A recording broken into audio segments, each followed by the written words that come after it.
If you've ever tried painting models or miniature white, even just the small parts, you know just how painful it can be. White paint has this uncanny ability to show every brushstroke, every little bubble in the paint, every mistake. It's like it's just there to humiliate you. Today, we're going to explore why white paint is so notoriously difficult to work with, and we're going to go over a few tips and strategies for how to use it without losing your mind. Let's start with the science, because this is the real reason white paint is such a headache to deal with. Most white paints use titanium dioxide as the pigment. It's one of the most opaque and reflective pigments out there, which sounds great on paper: high coverage, pure color, brilliant brightness. But here's the problem.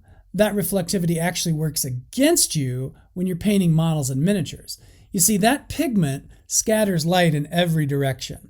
So it amplifies the surface texture, which means all those tiny little imperfections in the surface, air bubbles in the paint, brush strokes, uneven layers, all that stuff is going to stand out like it's under a spotlight when you're painting with this stuff on your models.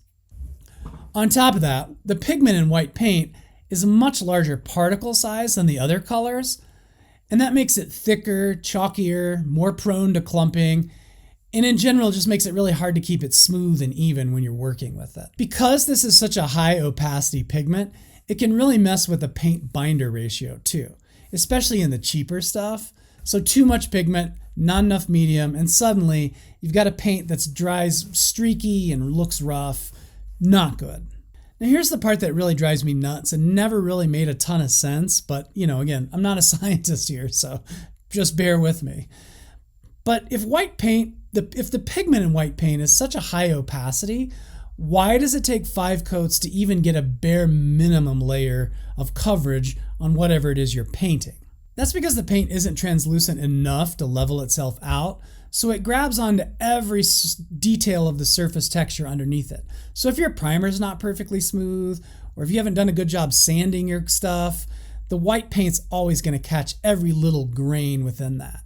Now, if you try to fix that by thinning out the paint too much, you lose coverage. So you're kind of stuck in this frustrating purgatory of thin it too little and it's streaky, thin it too much and it's transparent. Another problem with white paint is the surface contrast. White paint has the lowest value contrast possible. It doesn't hide what's underneath there. Dark primer, panel lines, mistakes that you've made sanding it or cutting the pieces, all of it goes just right through the paint and sticks out like a sore thumb. And that's why it always looks really patchy after the first few coats you put on. Another issue with white paint that you've probably encountered on your wet palette at one point or another is cross-contamination. Any little tiny droplet of other paint, another color, even a minuscule drop the size of the head of a pin is going to taint the rest of that white paint, and you're going to have to start over again. All right, so how do you actually work with white paint or white-ish surfaces? Because at some point or another, you're going to want to do that with your models or miniatures, right? So I'm going to share a few tips for you about how to work with white paint, and at least some strategies to make it a little bit easier, avoid some of the hassle that comes with it. And then I'm going to show you what I did to paint a winter white uniform on this 35th scale soldier here. So for starters, if you're painting a lot of stuff white or whitish, use a light primer. Don't use black or whole red or green or something, or dark gray or something like that. I mean, there are white primers out there which you can certainly use for this, but I would recommend a light gray or a deck tan or something like that. And then it's going to make it just a lot easier to build up the white or whitish color on your surface if you're not having to work over black or another dark color underneath it. Second, airbrush if you can. Like honestly, white paint is a lot easier to spray out of an airbrush because the airbrush atomizes it, breaking up those big ass pigment chunks and gives you a nice even coat. Now you're still gonna have to build it up through thin layers, even more thin layers than if you're working with like say olive drab or dark brown or something like that. But again, an airbrushed white paint is going to be so much easier to deal with. Another tip is you don't actually have to paint pure white. As a matter of fact, that's going to kind of limit you, because if you paint something white to start with, you're kind of boxed out of trying to do highlights on that because you can't get any lighter than white paint, right? What you can do is use really light grays, work up from that. You can use tans, light tans, beiges, things like that. I mean, you could even use blues, really light blues in some instances, depending on what you're painting, and just build up the layers from there. And then you can come back and use your white to do your highlighting, and that's going to help give you more contrast and stuff like that when you're painting those surfaces. Another question that comes up a lot with white paint is which white paint should you actually use? And there are tons of different white paints on the market, including the various shades of it, like ivory, off-white, stuff like that. If you need a pure white paint, there are two that I recommend. The first is the Bold Titanium White from Monument, and the second is the AK 3rd Gen Intense White. I've been working a lot with the Monument white paint lately, and I really love it. It's thick without clumping, it goes on real smooth, gives you good results without a bunch of air bubbles or brush strokes and crap like that on there. Now you're still gonna have to build up in layers, but you're not gonna have to build it up in quite as many layers as you will with a lot of the other white paints that are out there on the market.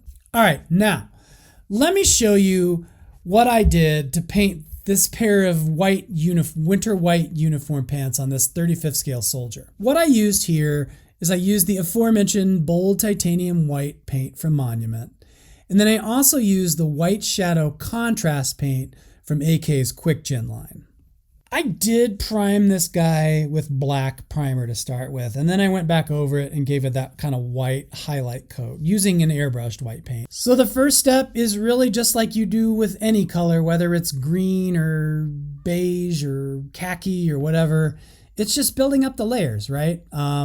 Thin it out a little bit. You could use a glaze medium if you want. I just used straight water for this. Got it kind of that milk consistency that you typically want for your paint when you're building up those glaze layers like this. And just started putting it on the pants, right? And I ended up doing 3 layers of the white paint here. And I'll be honest with you, 3 layers isn't bad for any color you're working with, but especially white paint. Now, when I first started this, I tried using an ivory from Vallejo, and it was maddening. It went on so poorly. It's great for other purposes, but for painting a surface area like this, I got the streaks, I got the air bubbles that dried into it. It was just there was no forgiveness to it whatsoever. So I really, was really so happy with the Monument here, even though I had to still build it up. But again, 3 layers is nothing when you're glazing a uniform on a figure like this. Now with your white base layer on, it's time to break out the contrast paint. And for this one I used, like I said earlier, I used a white shadow, which is really just a kind of a light gray color. I started putting that in the really obvious shadow parts, like the creases where the folds created by the fabric in the pants.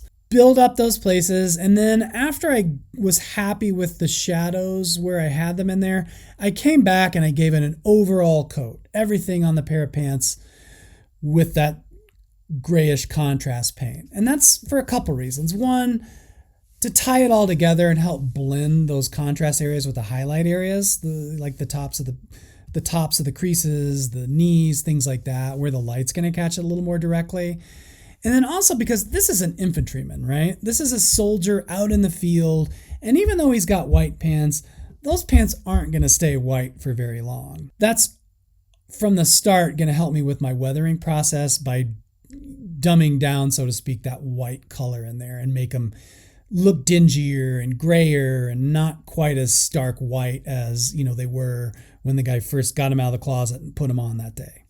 And then once all that dries, again, the rest of the uniform too, what I did was the standard varnish coat here, and I came back in and weathered it with pigments and enamels. The enamel wash did darken them a little bit more, which I think isn't a bad thing necessarily. Like I said, this guy's out in the field, he's going to be filthy. I did the same thing for the inside of the guy's hood, and now that's got a lot more texture to it because it's supposed to be fur.